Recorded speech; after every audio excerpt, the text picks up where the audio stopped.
dos grandes misterios dominan nuestras vidas: el dinero y el amor. ¿Qué es el amor? Es una cuestión que ha sido largamente explorada en libros, en canciones, en películas y en televisión. Pero no se puede decir lo mismo sobre la cuestión de qué es el dinero.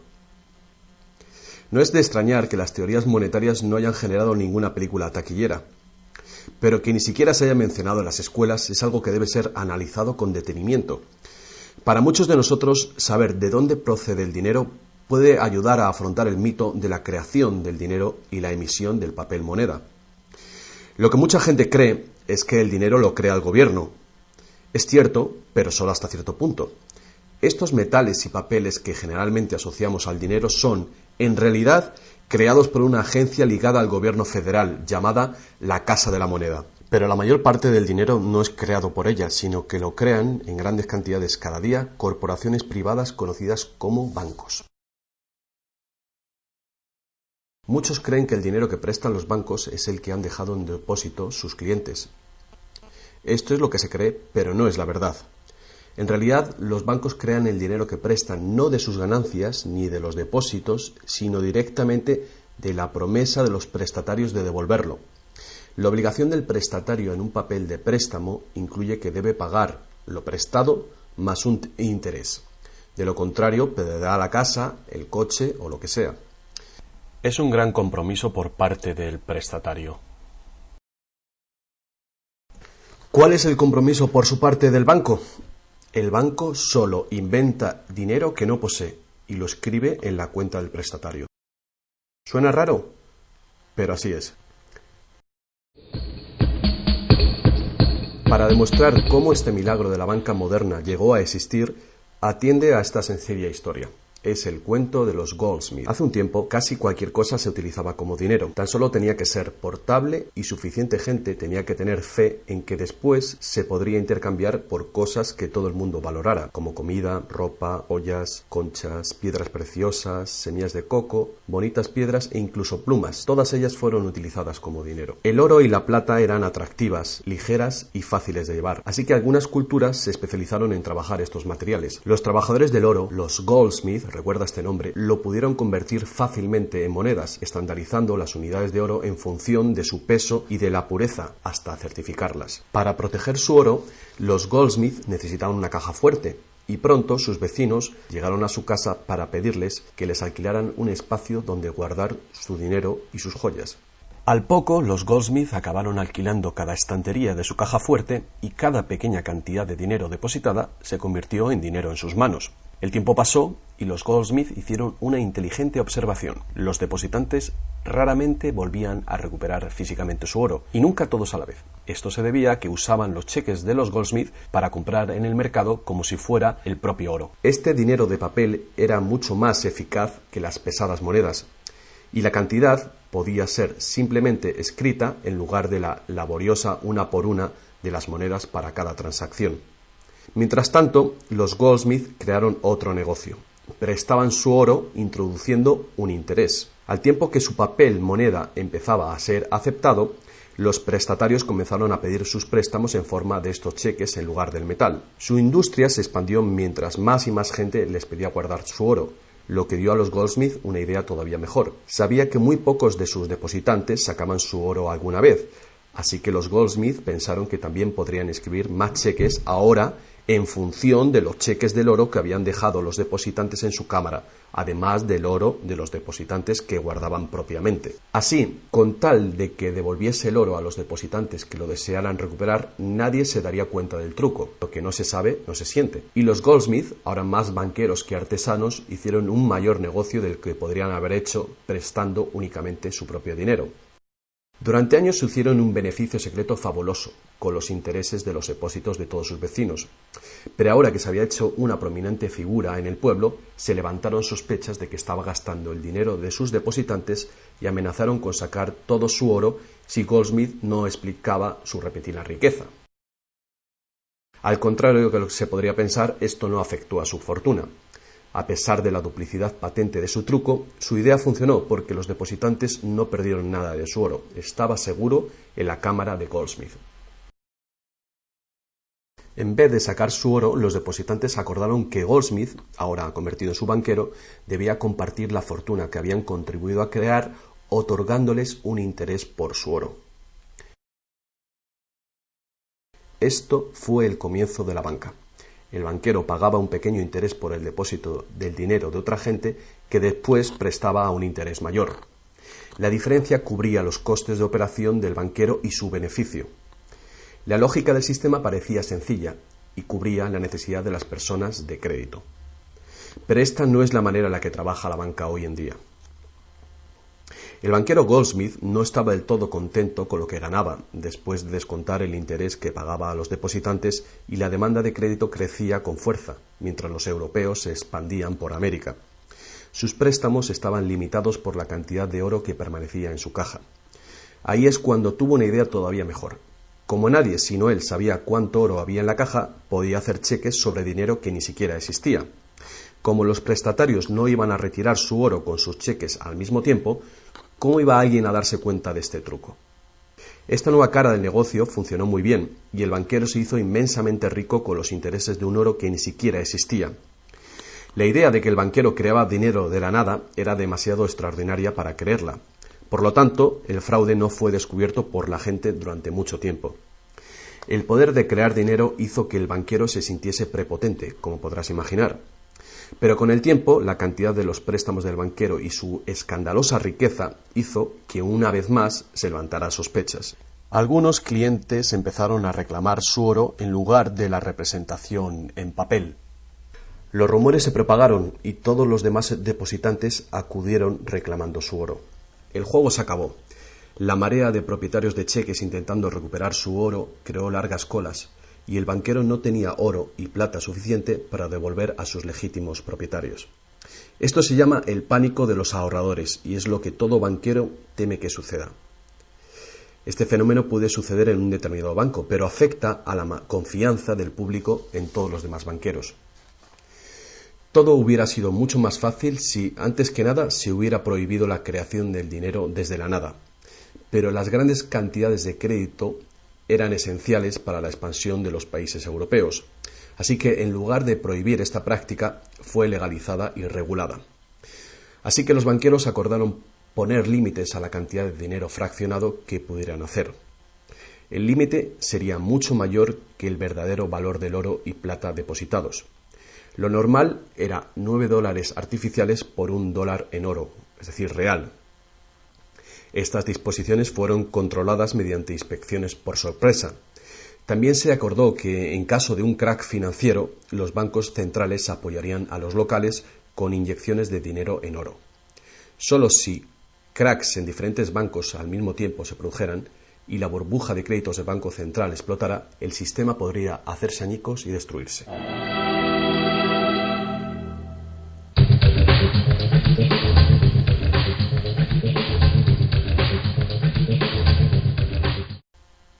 A lo largo de los años, el dinero fraccionado y su sistema integrado por un banco central regulador se ha convertido en el sistema bancario dirigente del mundo. Al mismo tiempo, el sistema fraccional del oro apoyando al dinero como deuda ha desaparecido. La naturaleza básica del dinero ha cambiado. En el pasado, el billete de dólar era un recibo que te permitía cambiarlo por una cantidad de oro o plata determinadas. Ahora, un billete o dólar digital solo puede ser cambiado por otro billete o dólar digital. En el pasado, el crédito creado por los bancos privados solo existía en la forma de billetes de banco que la gente podía rehusar, como ahora se pueden rehusar otros cheques privados. En el presente, el crédito creado por bancos privados está legalmente aprobado que se convierta por dinero de flujo legal, es decir, los dólares, euros o libras que usualmente creemos que es dinero. El dinero de confianza, es decir, el fiat money, es dinero creado por decreto del gobierno, y la ley afirma que el público debe aceptar este dinero para todo tipo de deudas, o si no, los tribunales no considerarán la obligación de pagar esa deuda. Así que ahora la cuestión es, si tanto los bancos como los gobiernos pueden crear dinero, entonces, ¿cuánto dinero existe? Antes, la cantidad total de dinero en existencia estaba limitada por la cantidad y cualidad física de esa cosa usada como dinero. Por ejemplo, para crear dinero en oro o en plata, se debía extraer una cierta cantidad de estos metales de las minas. En el presente, el dinero es literalmente creado como deuda. Se crea nuevo dinero cada vez que una persona toma un préstamo de un banco. Como resultado, el montante total del dinero que puede ser creado solo tiene un límite: el nivel total de la deuda.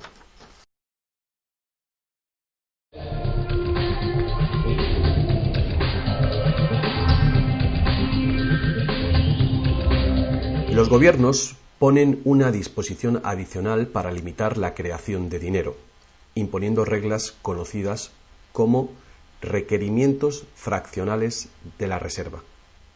Son arbitrarias en su misma esencia. Estos requerimientos varían de un país a otro y de un tiempo a otro.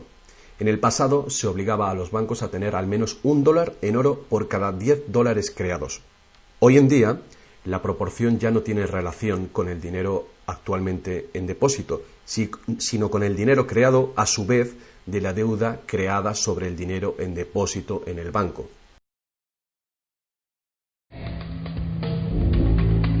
Actualmente, las reservas de un banco consisten de dos cosas: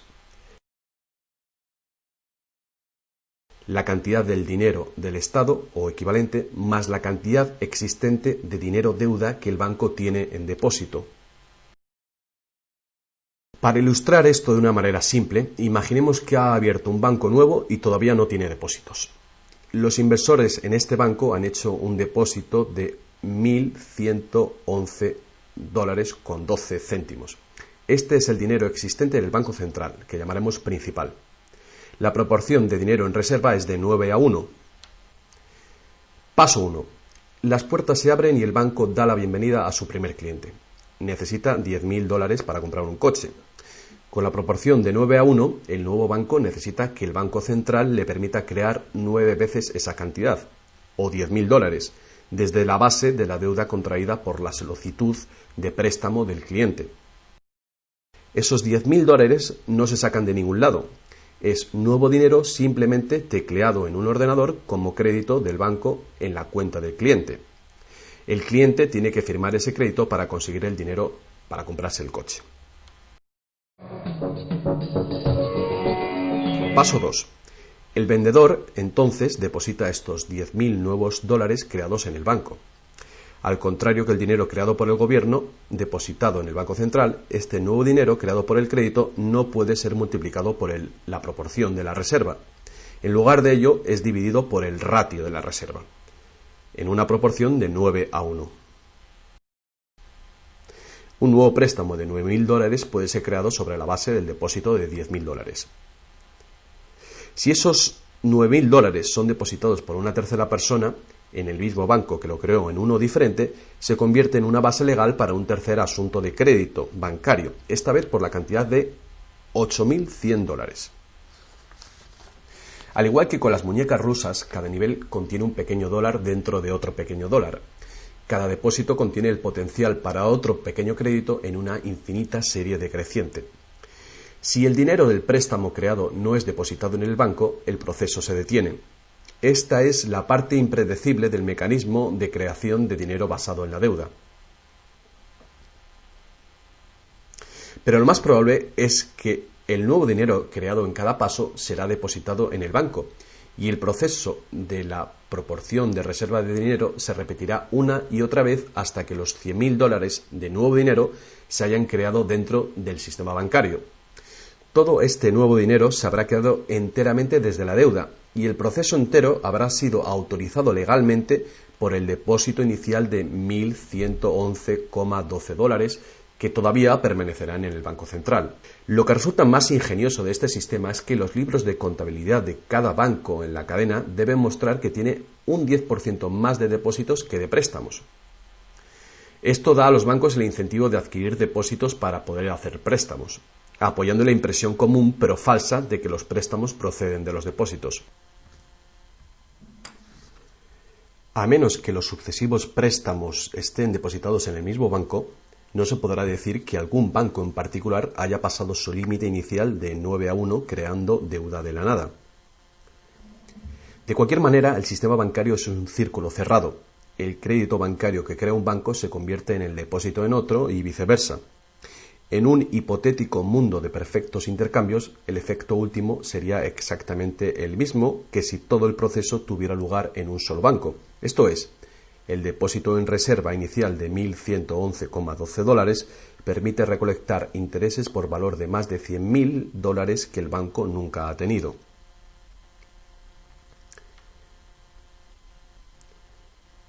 Si esto te resulta extraño, atiende esto. En tiempos recientes, como resultado de la presión de los lobbies bancarios, los requerimientos para hacer un depósito de reserva en el Banco Central prácticamente han desaparecido en la mayoría de los países. Y las proporciones de reserva pueden ser más altas que 9-1. Para algunas cuentas, 20-1 y para otras 30-1 son comunes. E incluso más recientemente, usando tarifas para los préstamos y así aumentar los ratios de requerimientos de reservas de los clientes, los bancos ahora han encontrado una manera de eludir las limitaciones de los requerimientos de la reserva fraccionaria por completo. Así que cuando las reglas son complejas, el sentido común real es bastante simple. Los bancos pueden crear tanto dinero como nosotros podemos pedir prestado.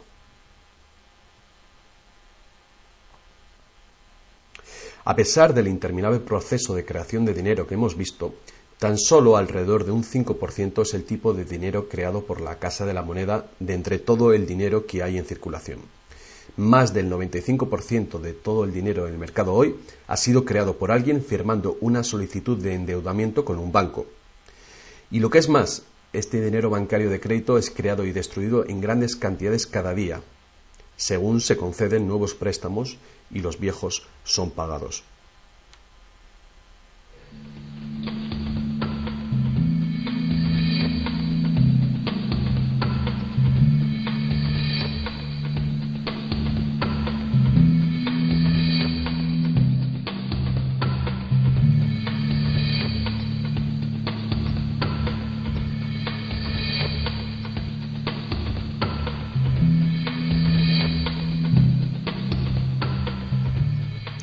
Los bancos solo pueden ejecutar este sistema del dinero con la participación activa del gobierno.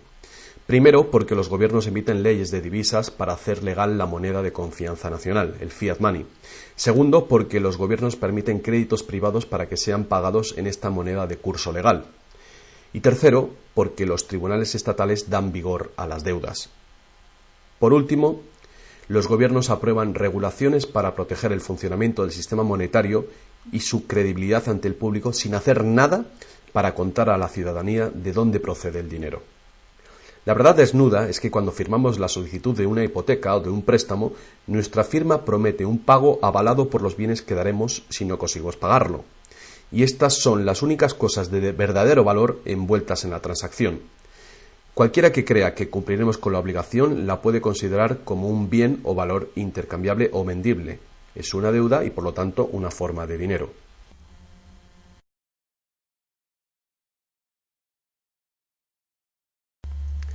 Es el dinero que el prestatario intercambia por lo que el banquero llama préstamo. Así que un préstamo en el mundo real quiere decir que el prestamista debe tener algo que prestar. Si tú necesitas un martillo, prestarte la promesa de un martillo que no existe no te va a servir para nada. Pero en el artificial mundo del dinero, un banco promete prestar un dinero que no tiene y se le permite que sea aceptado como dinero. Y nosotros lo aceptamos así.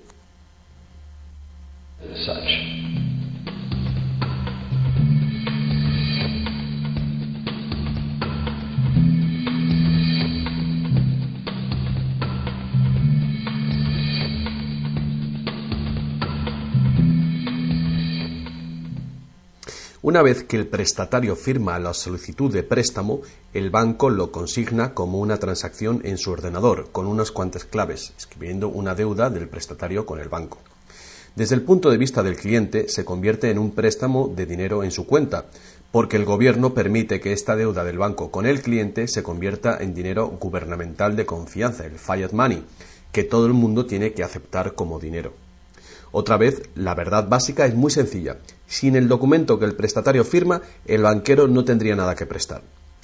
¿Alguna vez te has preguntado cómo todas las instituciones, el gobierno, las corporaciones, los pequeños negocios, las familias, pueden estar todos en deuda al mismo tiempo y por esas cantidades tan astronómicas? ¿Alguna vez te has preguntado cómo puede haber tanto dinero al mismo tiempo para prestar? Bien, ahora ya lo sabes. No lo hay. Los bancos no prestan dinero, simplemente lo crean de las deudas, y esa deuda es potencialmente ilimitada, tanto como la emisión de moneda. Y la situación opuesta también es verdadera. ¿No es asombroso que a pesar de la increíble riqueza de recursos, de innovaciones y productividad que nos rodean, casi todos, desde los gobiernos hasta las compañías y los individuos, estén en graves deudas con los banqueros? Si la gente se parara a pensar cómo esto puede suceder, ¿cómo puede ser que la gente que produce la verdadera riqueza en el mundo estén en deuda con aquellos que únicamente prestan el dinero que representa la riqueza? Todavía más alucinante es que una vez que te das cuenta de que el dinero en realidad es deuda, nos damos cuenta de que si no hubiera deuda, no habría dinero.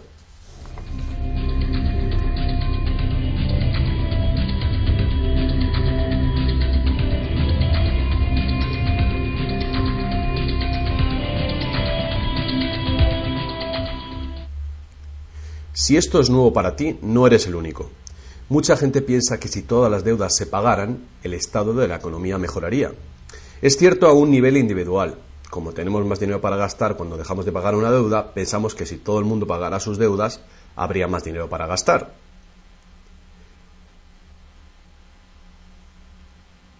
Pero la verdad es justamente la contraria. No habría dinero de ningún tipo. Así es. Somos totalmente dependientes de renovar continuamente el nivel de crédito bancario para que haya dinero en existencia. Sin préstamos no hay dinero, que fue justamente lo que pasó durante la Gran Depresión en Estados Unidos. El suministro de dinero se cortó drásticamente, al tiempo que los suministros de préstamos se cortaban.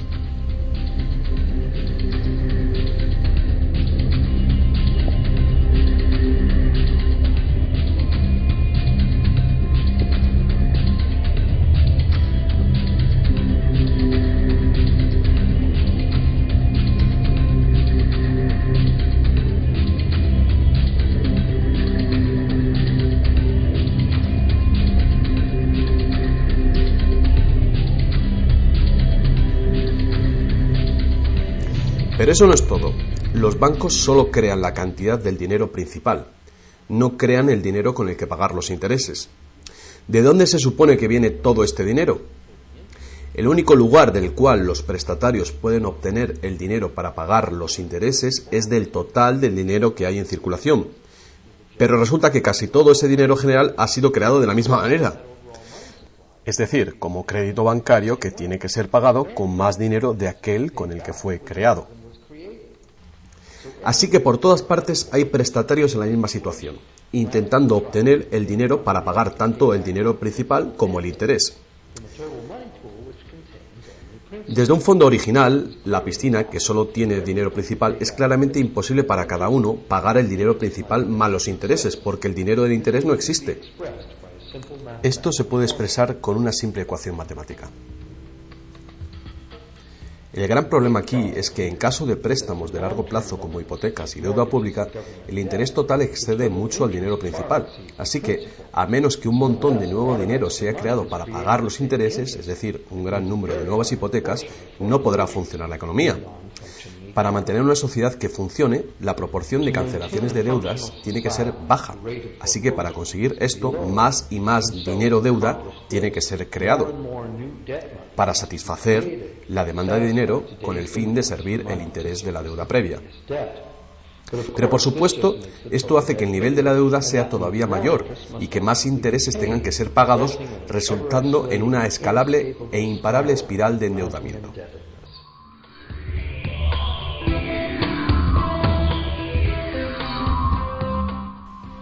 Tan solo el lapso de tiempo entre el dinero creado procedente de los nuevos préstamos y su devolución evita la bancarrota del sistema entero.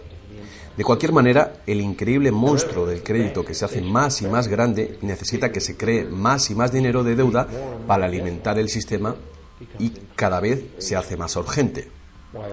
¿Por qué los intereses son tan bajos? ¿Pueden los intereses bajar más? ¿Por qué nos ofrecen insistentemente tarjetas de crédito en el correo? ¿Por qué el gobierno americano gasta más rápido que nunca? ¿Es posible que el sistema colapse por completo y con él el sistema monetario? Las personas racionales deben preguntarse, ¿se puede sostener esto indefinidamente? ¿No es inevitable el colapso?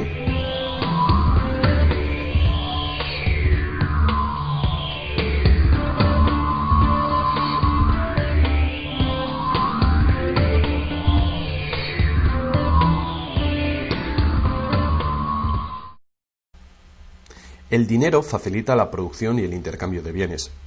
Cuando el suministro de dinero se incrementa, el dinero se convierte progresivamente en menos valioso, a menos que el volumen de intercambios y de suministro de dinero crezcan en la misma proporción. Hasta que nos damos cuenta de esto, cuando escuchamos que la economía crece a un 3% por año, creemos que lo hace en una constante regular, pero no es así. El 3% de este año representa un 3% más de intercambio de bienes y servicios que hace un año, porque es un 3% del nuevo total. En vez de una línea recta como imaginamos sobre las palabras, es una curva exponencial que es cada vez más inclinada. El problema, por supuesto, es que el crecimiento perpetuo de la economía real requiere un perpetuo y escalable uso de los recursos naturales. Más y más cosas tienen que ir desde los recursos naturales hasta los basureros cada año para evitar que el sistema colapse.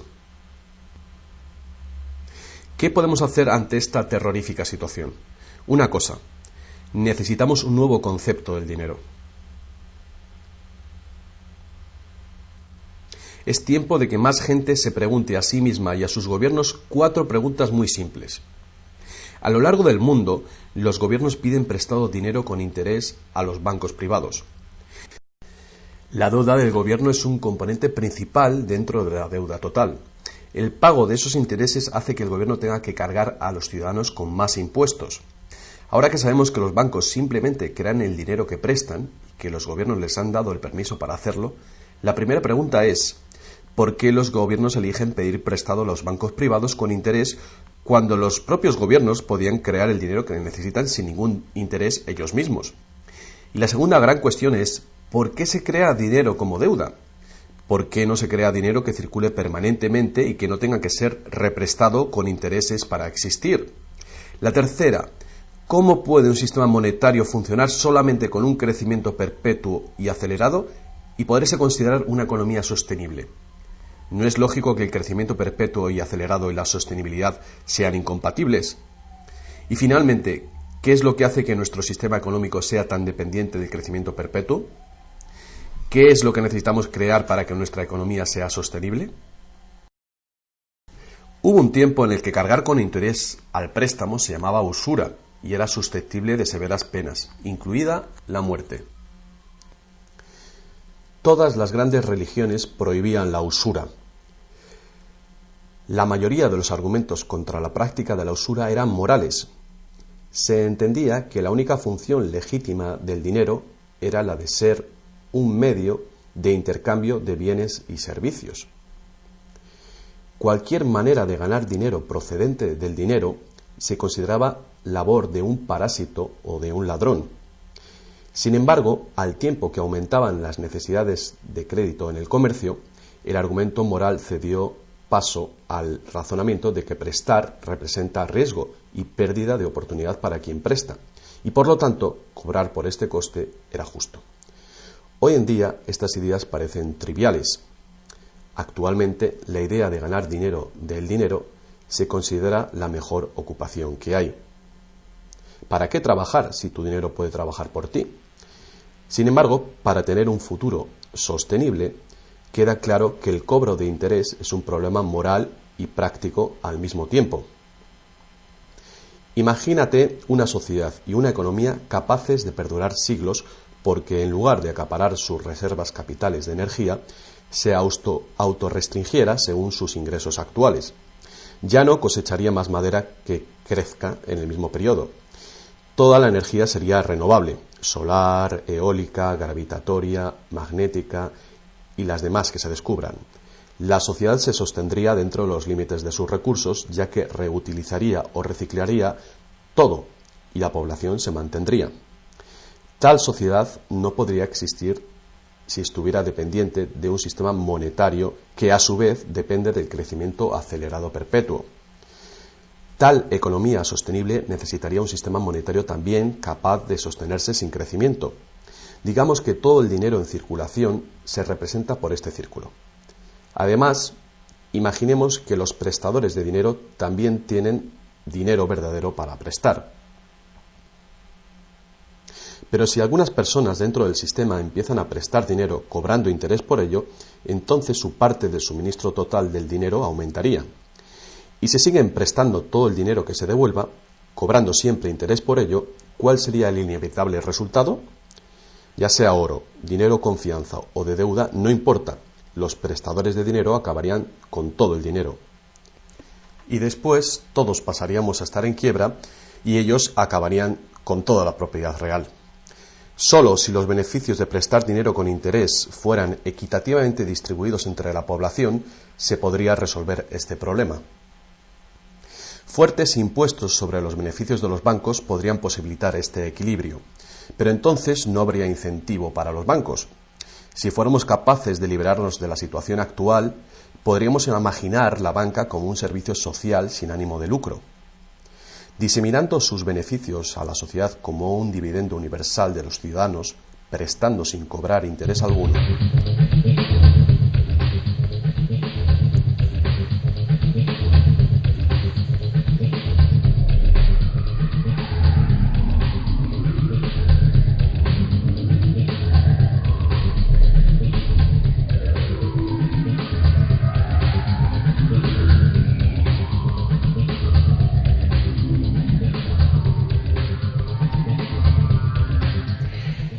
Si es la naturaleza fundamental del sistema lo que causa los problemas, correcciones al propio sistema jamás resolverán los problemas.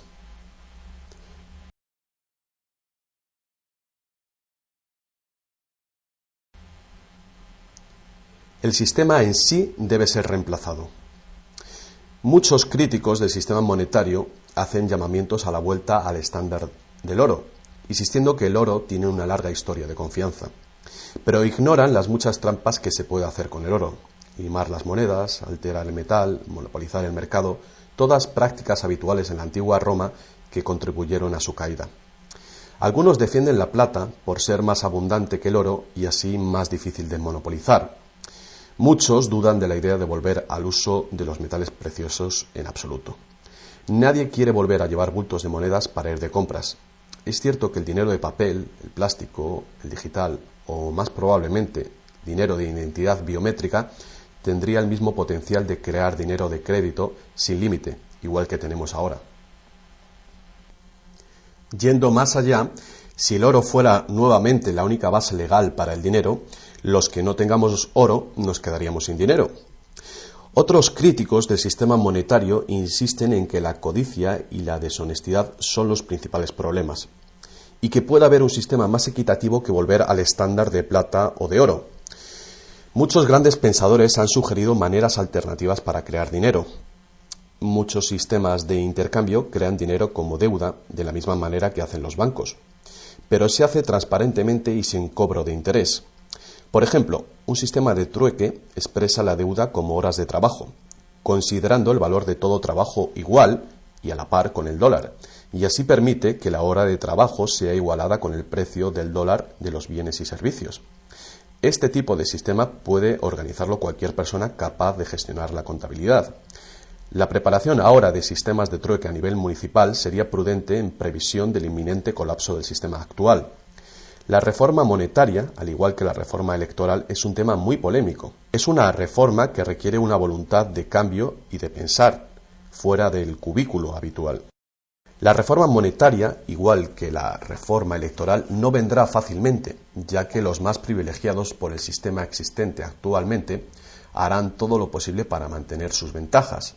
Ahora que hemos visto que el dinero es solo una idea y que en realidad el dinero puede ser cualquier cosa que concebimos, os presento un único sistema monetario para tu consideración. Este modelo está basado en sistemas que funcionaron bien en el pasado, sistemas en Inglaterra y en Estados Unidos que fueron destruidos por los banqueros Goldsmith con su sistema de reserva fraccional. Para crear una economía basada en dinero libre de interés, el dinero puede ser creado y gastado por el gobierno creando infraestructuras para la economía, tales como carreteras, puentes, ferrocarriles, puertos y mercados públicos. Este dinero no sería creado como deuda, sino como valor. Este valor serían las infraestructuras que pagaron con ello. Si este nuevo dinero proporciona más comercio, requiriendo su uso, no produciría inflación alguna. En el caso de que los gastos gubernamentales sí causaran devaluación o inflación, habría dos posibilidades para resolverlo. La inflación es equivalente a un impuesto plano sobre el dinero. No importa si el valor del dinero se devalúa en un 20% o si el gobierno nos quita con impuestos un 20%. El efecto en nuestro poder adquisitivo es el mismo. De esta manera, la inflación, en lugar de impuestos, podría ser políticamente aceptable con tal de que sea debidamente empleada. El gobierno podría contrarrestar la inflación recaudando impuestos y eliminando este dinero del mercado. Así reduciría el suministro de dinero y restauraría su valor. Para controlar la deflación, la caída de precios y sueldos, el gobierno sencillamente gastaría más dinero. Con la ausencia de la creación de dinero de deuda, el gobierno tendría más control del suministro del dinero del país y el público sabría a quién echar la culpa. Los gobiernos ascenderían y caerían según su capacidad para conservar el valor del dinero.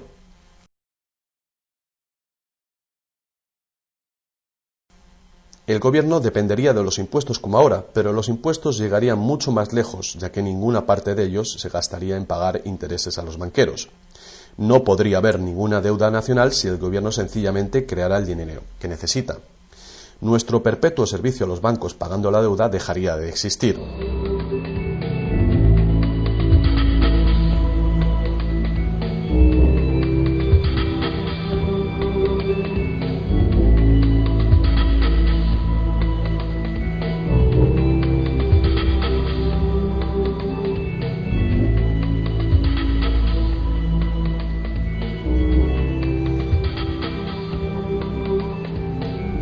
Lo que no nos han enseñado es que democracia y libertad son, de hecho, una forma ingeniosa de dictadura económica. Mientras toda nuestra sociedad dependa de un suministro de crédito bancario para sus necesidades monetarias, los banqueros serán quienes deciden quién tendrá el dinero que se necesita y quién no. And who doesn't.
Poca gente hoy en día sabe que la historia de los Estados Unidos ha sido en su mayor parte la lucha por liberarse de los bancos europeos.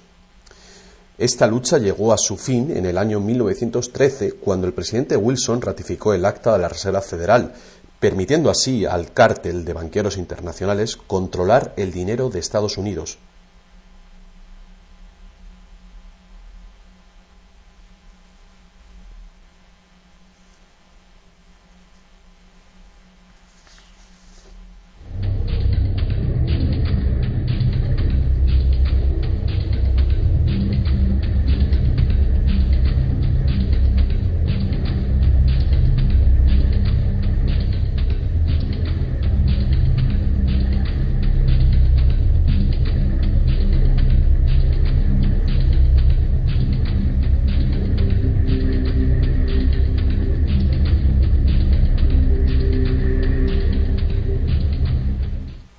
El poder de este sistema está profundamente integrado.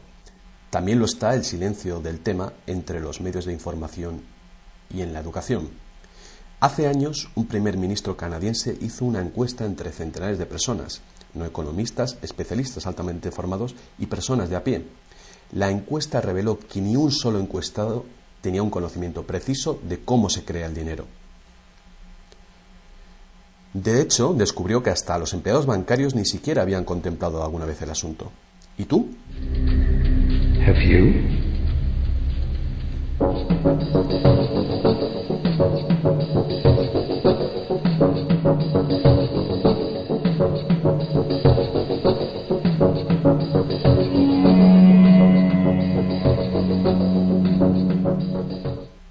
El sistema moderno de dinero como deuda nació hace más de 300 años, cuando un decreto real otorgó al primer Banco de Inglaterra el poder de emitir recibos de oro fraccionales con un modesto porcentaje de 2:1. Este porcentaje fue solo el principio, el primer paso. El sistema ahora es global, crea cantidades de dinero sin límites desde la nada y tiene a casi todos los seres humanos del planeta encadenados a una cadena de deuda que nunca puede ser pagada. ¿Pudo haber ocurrido todo por accidente o es una conspiración? Evidentemente, algo muy gordo se está jugando aquí.